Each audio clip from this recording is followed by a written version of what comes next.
My name is Christina Keys from Keys for Caregiving, and come with me today as I advocate for families in Washington State.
Ago, I was in the prime of my career with a great job in tech, and my mother, she had a life-changing stroke.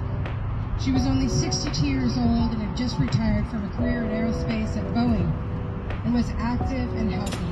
Literally the week before her stroke, she was laying hardwood floor in her house herself, and suddenly she passed out, hit her head on the couch, and had a paralyzing stroke. We spent 3 months at this hospital, Harborview, me staying with her by her side. The doctors and nurses were wonderful. The social workers were there to help as well. When I walked out those doors, I was hit with a rude awakening, a reality for both of us that our lives have both changed forever. I walked into Harborview, a tech professional, a career woman, and I walked out of that hospital an unpaid family caregiver. I had no choice but to leave my career and care for my mother. Like most people, we had no other options. We were shocked that Mom's health care would not pay for most of her needs.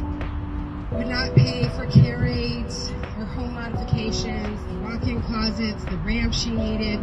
We were also disappointed to learn that Medicare only paid for one piece of equipment every 5 years. My mother needed a hospital bed, a wheelchair, all kinds of equipment.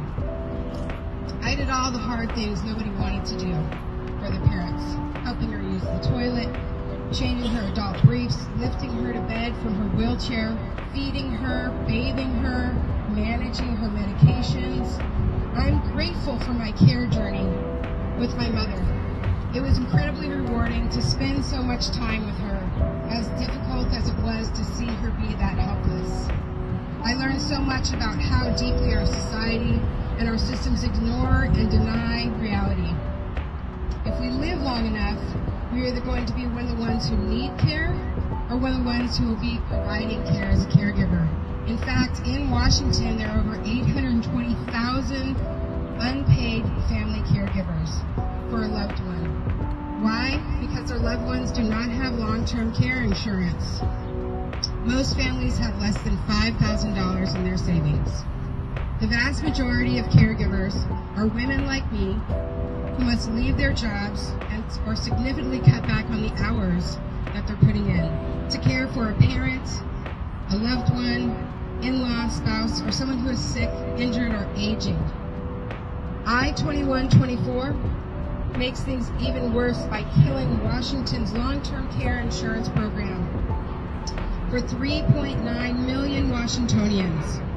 It will put millions of women in the same impossible situation of choosing between their loved ones and their jobs and their family's finances.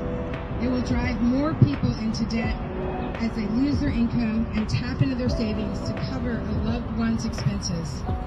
I've been there.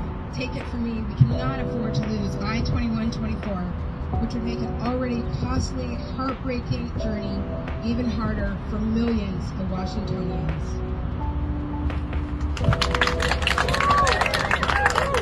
Thank you so much for sharing, Christine.